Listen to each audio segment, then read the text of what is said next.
...2012 yılının Aralık ayında kuruluş dilekçesini İçişleri Bakanlığı'na verdiğimizde hemen yanı başımızda sınırın öteki tarafında Suriye'de bir iç savaş vardı. O savaş başlayalı yaklaşık 1,5 yıl olmuştu. Söyledik, uyardık. Yapmayın, etmeyin, Allah rızası için yazıktır, günahtır. Siz sabah girdiğinizde ikindi namazını Emeviye Camisi'nde kılacağınızı düşündünüz ama bakın 1,5 yıl oldu, Suriye harap oldu, insanlar perişan oldu, dalga dalga akın akın sınırın bu tarafına doğru göç ediyorlar. Yapmayın. Savaş kötüdür ama savaşların kötüsü iç savaşlardır. İnsanların birbirleriyle, komşularıyla, akrabalarıyla savaşmasıdır. Yapmayın. Şu ateşe benzin dökmeyin, su dökün dedik. Dinletemedik. Dedik ki, ey İslam ülkelerinin yöneticileri, ey Sünni dünyanın liderliğine oynayan Türkiye ve ey Şii dünyanın lideri olarak kabul edilen İran, Suriye'ye komşu olan diğer ülkelerle birlikte gelin bir masa kurun. Bu masanın etrafına diğer komşu ülkeleri de davet edin. Biriniz rejimin üzerinde, ötekileri oradaki muhalefetin üzerinde etkili olabilirsiniz. Anlaşamadıkları konular var. Evet, Suriye'de zulüm üreten bir sistem var. Zalim bir diktatör var. Fakat bu başvurulan yol değil. Bunları anlaştırın. Pek çok kişi bize dediler ki, siz ne söylüyorsunuz? Siz Türkiye ile İran'ın aynı masa etrafında oturabileceğine nasıl ihtimal veriyorsunuz? Peki dedik, bu kanın durdurulmasına alternatif olarak sizin çözüm öneriniz nedir? Sustular. Bir alternatif getiremediler. Biz dedik ki, insanlar birbirini öldürmekten vazgeçsin. Durdurun onları Allah için. Biz Eğit Donat projesini uygulayacağız dediler. Biz dedik ki, nedir bu Eğit Donat? Siz okulları yıkılan çocuklara okuma yazma mı öğreteceksiniz? Yoksa daha kısa zamanda daha fazla sayıda insan nasıl öldürülür, bunun eğitimini mi vereceksiniz? Siz donatacağız derken siz o insanları ilimle mi donatacaksınız? Bunu mu kastediyorsunuz? Savaşın başlamasında 7. yılını doldurmak üzere. Bizim bu feryatlarımızın üzerinden 5 yıl geçti. Astana'da şimdi İran ve Türkiye aynı masada oturuyor değil mi? İdlib ve çevresinde çatışmasız bölgeler oluşturalım diye aynı kağıda imza attılar değil mi? Demek ki olabiliyormuş. Şimdi son günlerde birileri savaş çıktığında para kazanan, cebini biraz daha dolduran silah tüccarları istiyor ki o savaş Irak'a da sıçrasın. İstiyorlar ki orada da kardeş kardeşe kıysın. İstiyorlar ki orada da insanlar birbirini öldürsün. Biz de yola çıktığımız günden beri feryat figan bağırıyoruz. İslam ümmetinin evlatları. Uyanık olun. Birbirinize düşmeyin. Birbirinize didişmeyin.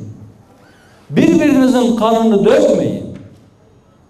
Bakın, emperyalizm daha önce gelip bizzat sizin ülkelerinizi işgal etmek üzere askerlerini getiriyor. Sizinle göğüs göğüse çarpışıyor. Rabbime hamdolsun, çok sefer de burnu sürtünerek geri dönüyor. 100 yıl önce geldiler, bu toprakları işgal ettiler. Sykes adında bir İngiliz ile Picot adında bir Fransız beraber oturup harita üzerinde memleketimizi çizgiler çizmek suretiyle parçalara böldüler. Şimdi adamlar çağ atladı. Artık kendileri gelmiyor. Kendi askerlerini göndermiyorlar. Sadece birkaç kurmay zekayı gönderiyorlar. Bir de kamyon kamyon silah gönderiyorlar. Bizi de gruplara bölüyorlar. Şu mezhepten bu mezhepten, şu dili konuşan bu dili konuşan, şu etnik gruptan buradan, sınırın şu tarafından bu tarafından, şu aşiretten diğerinden o silahları elimize tutuşturup bizi savaştırıyorlar. Birbirimize karşı. Bir de bundan para kazanıyorlar üstelik. Yapmayın dedik. Bu oyunlara gelmeyin dedik. İnsan biraz düşünür Allah için. Şu anda şu son dönemlerin en ağır insanlık krizi Yemen'de yaşanıyor.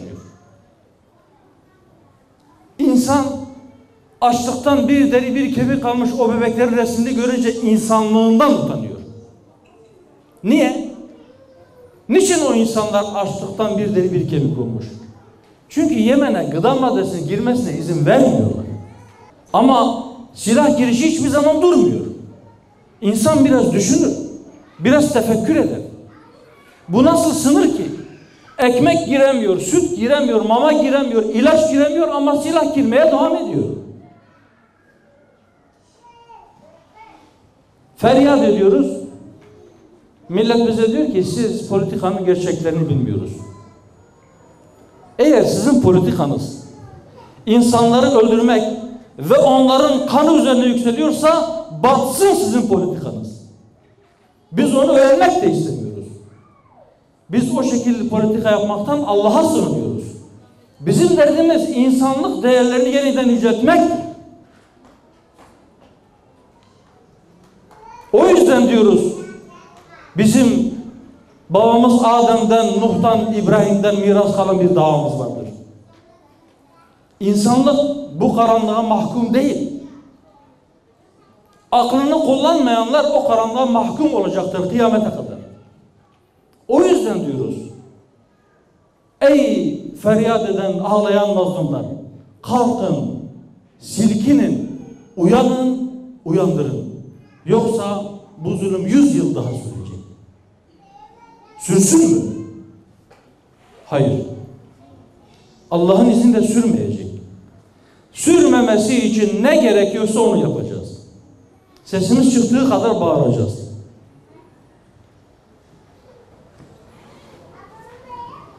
Sesimizin ulaşmadığı yerlerde inşallah Rabbim güç kuvvet versin. Bir gün sesimizi o sahalara da duyuracağız. Uykusu derin olanları da uyandıracağız. Ama belki uyku numarası yapanları uyandırmaya gücümüz yetmeyebilir. Çünkü onlar uyanık oldukları halde sadece uyku numarası yapıyorlar. Uyku numarası yapanı uyandıramaz. Biz bu vahşetler sürerken uyarı görevimizi yaptığımızda sesimiz daha az sayıda insan tarafından duyulsun. Duyanlar da bizi anlamasın diye laflarımızı eğip büküyorlar. Oraya buraya çekiyorlar. Bize diyorlar ki siz barzanici misiniz? Hayır. Biz barzanici de değiliz. Biz Tayyipçi de değiliz. Biz şucu da değiliz. Biz bucu da değiliz. Biz babamız Adem'den bize miras kalan davayı güden Allah'ın rızasına talip hür neferleriz. Ve biz bu hürriyetimizi asla ve asla dünyalık çıkarlara, dünyalık mala ve mevkilere kurban etmeyeceğiz. Oraya harcamayacağız. Siz dünyanız için ahiretini heba eden şaşkınlar, hatta ve hatta başkasının dünyası için kendi ahiretini feda eden çok buyurun ahmaklar. Bizi kendiniz gibi zannetmeyin. Biz bunu yapmayacağız. Allah'ın izniyle hiçbir zaman da yapmak niyetinde değiliz. O duruma düşmektense şuracıkta can vermeyi, bütün kardeşlerim ben inanıyorum ki tercih ederler. Zira İl Başkanımın da söylediği gibi Rabbimin huzuruna çıkıp hesap vereceğimiz bilincini taşıyoruz. Bu dünyanın ve dünyanın malının, makamlarının geçici olduğunu çok iyi biliyoruz. Biz çevremizde her gün vefat eden insanlardan, onların ölümlerinden ibret alıyoruz. Biz Allah'ın vaadinin hak olduğuna iman etmişiz. Onun mutlak surette nurunu tamamlayacağına inanıyoruz. O vaat etmiştir. O nurun tamamlanması için bize ihtiyacı da yoktur. Ama bizim o nurun tamamlanması için o dine yardım etme gibi bir çaba içerisinde olmaya ihtiyacımız vardır. Kendimiz için.